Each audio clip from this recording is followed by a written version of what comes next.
개념학습 부분에서 사회문화적, 역사적 맥락을 들어갑니다. 사회문화적 또는 역사적 맥락이라고 하는 것은 작품의 내재적 감상, 외재적 감상에서 따져보면 이렇게 또 정리가 될 수가 있어요. 요거는 과거 외재적 감상 중에서 반영론적 관점이 연결이 됩니다.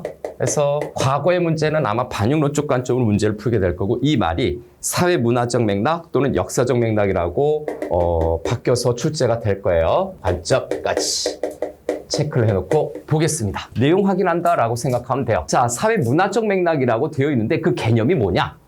같은 문화를 누리고 살고 있는 사람들이 제도나 질서 또는 어떤 보편적인 정신자세나 태도, 총체적 연관성을 가리킨다 해서 총체적인 연관성이다라고 얘기를 하는데, 이 연관성을 누가 갖고 있는 거냐? 사회와 문화에서, 다시 한번, 사회와 거기에 담겨져 있는, 거기에서 향유되고 있는 그 문화가 서로 연관성을 갖고 있다. 그런데 문학작품에는 이것이 반영된다라고 얘기하는 거죠. 그래서 사회문화적 맥락이라고 하는 것 또는 역사적 맥락이라고 하는 것, 반영론적 관점이라고 하는 것은 결국은 인간의 환경이 인간에게 영향을 주고 그것이 문학작품에 반영이 된다라는 내용이죠. 그래서 주제의식에 관련돼서 폭넓게 이해할 수가 있는데, 삶의 보편성과 다양성에 대한 이해를 도모할 수 있다라는 표현입니다. 별거 아닌 것 같지만 객관식에 이런 표현들이 나오면 우리는 어렵게 느끼잖아요. 미리 알아두고서 이런 표현이 있었지라고 생각하면 되겠습니다. 그 다음에 사회문화적 맥락의 요소에 대해서 보면, 자, 요소의 첫 번째는 바로 이념이나 사상이 반영이 되겠죠. 우리나라 같은 경우에는 사회주의 사상, 요즘 이제 공산주의라고 해야죠. 사회주의 사상과 그 다음에 민주주의 사상이죠. 자유민주주의 사상이 서로 남북으로 분단돼서 대치되고 있는 상황이에요. 전 세계에서 그런 이데올로기의 대립에 대해서 연구하기 좋은 현실적 여건을 갖고 있습니다. 언제든 전쟁이 다시 벌어질 수 있는 그런 상황인데,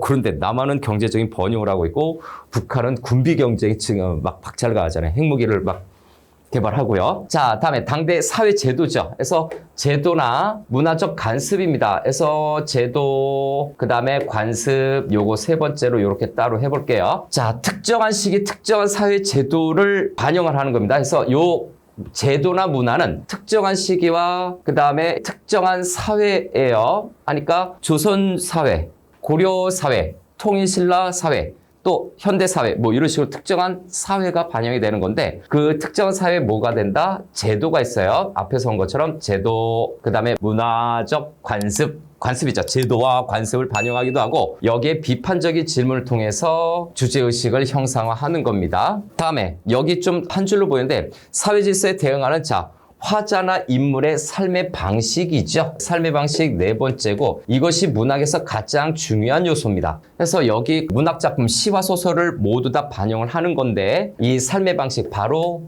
거기에 대응하는 방식과 정서와 심리 등이 바로 이러한 삶의 방식에서 드러나겠죠. 자, 이런 것들이 문학작품의 형상화 된다, 담겨진다라고 보는 건데, 그러면 다시 위에서 잠깐 좀 정리할까요? 역사적 맥락이 밑에 좀 따로 있어서 다 종합적으로 보고 나서 정리를 하긴 해야 되겠지만, 사이드 날개 칸에 보면 반영론이라고 하는 단어가 떡하니 있을 거예요. 그래서 이러한 것들을 우리가 개념적으로 다시 좀 정리하자면, 결국 여기에서 얘기하는 사회문화적, 역사적 맥락이라고 하는 것은 이 반영론적 관점과 관련을 맺으면서 결국 문학작품은 인간이 살고 있는 환경이 모든 것을 결정할 수 있다 해서 환경 결정론적 관점이죠. 환경 결정론적 관점이 담겼다라고 체크할 수 있어요. 환경이 인간의 삶에 영향을 미칠 수밖에 없고, 그 환경이 결국 문학작품에도 드러나게 될 수밖에 없다라는 내용입니다. 환경 결정론적 관점. 요즘 고전소설이나 현대소설의 출제 맥락은 환경 결정론적 관점이 대세라고 볼 수밖에 없어요. 왜? 환경 결정론에 대해서 우리가 손쉽게 볼 수 있는 게 뭐냐? 자, 일제강점기가 있어요. 자, 일제강점기부터 시작해서 최근 현대사를 보면, 그 다음에 6.25 전쟁이 있죠. 그 다음에 또 이어지는 군부 독재가 있고요. 그 다음에 산업화 시대가 이어지고 있죠. 현대사회로 오면서 이제 최첨단 도시화죠. 산업화 도시화에서 인간 소외 문제, 또 인간의 이기심, 아노미 현상이라고 아마 교과서에서 배울 텐데, 인간 소외 문제 등으로 이어지는 부분이 있습니다. 최첨단 현대사회는 인간의 소외감이 더 커지잖아요. 그래서 군부 독재와 산업화는 뭐 시대가 거의 비슷하죠. 이런 식으로 환경이라고 하는 것이 영향을 미치게 돼요. 고전 소설로 가면 전쟁이라든가 또는 어떤 당쟁이라든가 이런 게 영향을 미칠 수밖에 없다라는 겁니다. 자, 이런 대응과 심리가 드러난다는 점 체크하고요. 다음에 역사적 맥락으로 좀 넘어갈게요. 사회 문화적 맥락에서는 이런 사회와 문화 간의 연관성을 좀 파악해야 되는데 이념, 사상, 제도, 관습 등이 특정한 시기, 특정한 사회의 특정한 관습이라든가 어떤 문화가 반영이 된다라는 얘기죠. 거기에 대응하는 인물들이라든가 화자, 서술자 등의 삶의 방식은 그 제도에 대해서 대항하거나 순응하거나 해서 요것을 여기에서 정리할게요. 그 밑에 있는 내용이요. 대항하거나 아니면 현실적으로 그냥 적응하거나 주저앉는 순응을 하거나 그 밑에 줄을 치면 돼요. 또는 그것을 회피하는 것이죠.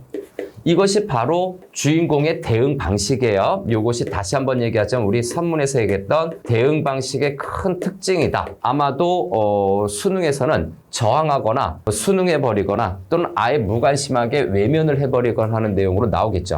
우리 그 슬픔이 기쁨에게라고 하는 작품 같은 경우는 회피예요. 너가 회피하는 거예요. 수능도 좀 있고요. 대부분 우리가 배우는 것은 현실에 저항하는 것을 좀 많이 배울 거예요. 저항 시인들 좀 많이 배우거나 현실 비판적인 소설들 좀 많이 공부하게 되죠. 자, 다음으로 넘어가겠습니다. 이제 역사적 맥락으로 좀 넘어가 볼게요. 자, 역사적 맥락이라고 하는 것의 개념을 좀 보면 한 작품을 창작하는 계기가 되거나 배경이 되는 특정한 시기의 역사적 사건입니다. 다른 거는 다 그렇다 치더라도 특정한 시기의 역사적 사건을 밑줄 쳐 봅시다. 특정한 시기의 역사적 사건인데 이게 전형적으로 반영론적 관점의 핵심적인 요소가 되겠죠. 그래서 그런 역사적인 배경을 고려하면서 작품을 읽음으로써 주제의식을 더 깊이 있게 이해한다. 한마디로 주제를 쉽게 이해하는 것이 주요 목적이에요. 이런 역사적 사건이 반영이 됐다라고 하는 건 작가가 과연 무엇을 이야기할 것인가? 서술자는 여기서 이렇게 대응할 수밖에 없었던 이유가 무엇인가? 라고 하는 것을 우리가 쉽게 이해할 수가 있는 거죠.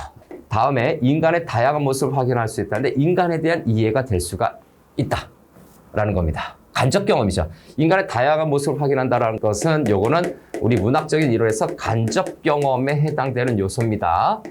문학 작품에 담겨져 있는 그 역사적인 소용돌이 속에 만약에 내가 그 상황이었다면 하는 가정을 통해서 간접 경험을 하게 된다는 내용이죠. 다음, 역사적 맥락의 요소로 좀 들어가 볼까요? 왕조 교체, 식민 통치, 전쟁 국가죠. 그래서 역사적인 사건을 1번으로 좀 체크해보면 왕조 교체는 언제입니까? 우리 고대 국가 시대, 고구려, 백제, 신라, 통일신라, 고려, 조선, 그 다음에 6.25 전쟁, 남북분단이죠. 그래서 민족 단위 사건도 있고요. 큰 사건이죠. 한 공동체 구성원들이 관심 있는 사회적 사건이죠. 예를 들어서 우리 유랑민들이 일제강점기에 유랑민들이 간도지방에 가서 정착하는 그 내용이라든가 또는 현대사회에 와서는 어떤 산업화 시대에 황만근은 이렇게 말했다처럼 농민 걸기대회에 참여하려고 했는데 황만근이가 죽게 돼요. 그런데 거기 마을 사람들이 황만근에 대해서 좀 요즘은 좀 가스라이팅을 한 거죠. 열정페이만 주고 마을의 꾸준히를 다 시킨 겁니다. 거기에서 이제 마을 공동체뿐만이 아니라 산업화 사회 비정 속성을 좀 비판하려고 했던 거죠. 그 다음에 사회적 사건이 있습니다. 그래서 민족 단위 사건, 사회적 단위 사건들이 역사적 사건의 어떤 요소다. 다음에 물질적, 정신적 환경에 해당되는 것이 또 두 번째 요소로 볼 수가 있죠.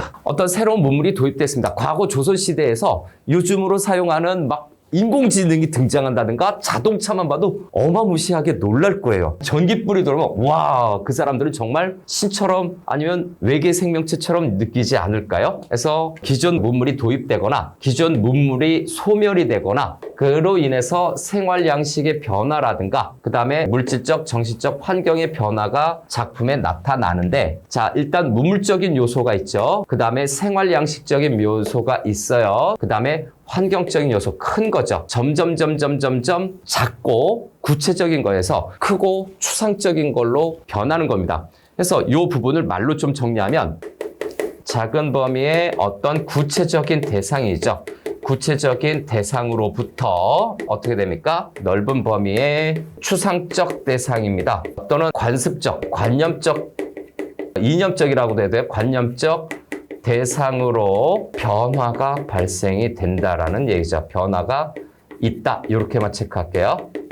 작은 거에서부터 변화는 시작이 됩니다. 그래서 점점 커지는 거죠. 만약에 작품을 내가 독해를 해야 되는데 거기에서 사회문화적, 역사적 맥락을 묻는다면 거기서 특정한 소재, 특정한 사건 요거를 먼저 파악해야 돼요. 인물은 당연히 파악해야 되고요. 인물을 대충 파악한 다음에 특정한 물건, 특정한 사건을 파악한 다음에 그것이 아마 작은 범위에서 이루어질 거야. 거기서 처음으로 이해할 수 있으면 무척 좋은데 그럴 수 없다면 큰 틀에서의 어떤 변화라든가 대응 방식이라든가 효과 이런 것들을 좀 파악하자라는 겁니다. 그래서 맥락이라고 하는 것은 작품을 이해할 때 한 축을 담당하는데 작가적 맥락과 독자적 맥락은 사실 그 작품에서 많이 작용된다라기보다 약간 비중이 퍼센테이지가 좀 작은 듯한 느낌인데 이 사회문화적 맥락, 역사적 맥락 그 책 내용이 다 담겨요. 막 최신 유행하는 문물이라든가 그 당시에 사람들이 어떤 상황이었다든가 그런 것들이 나타납니다. 오케이. 자, 됐고. 다음에 넘어가 보면 여러 가지 지문과 문제들이 있네요. 바로 보기 바랍니다.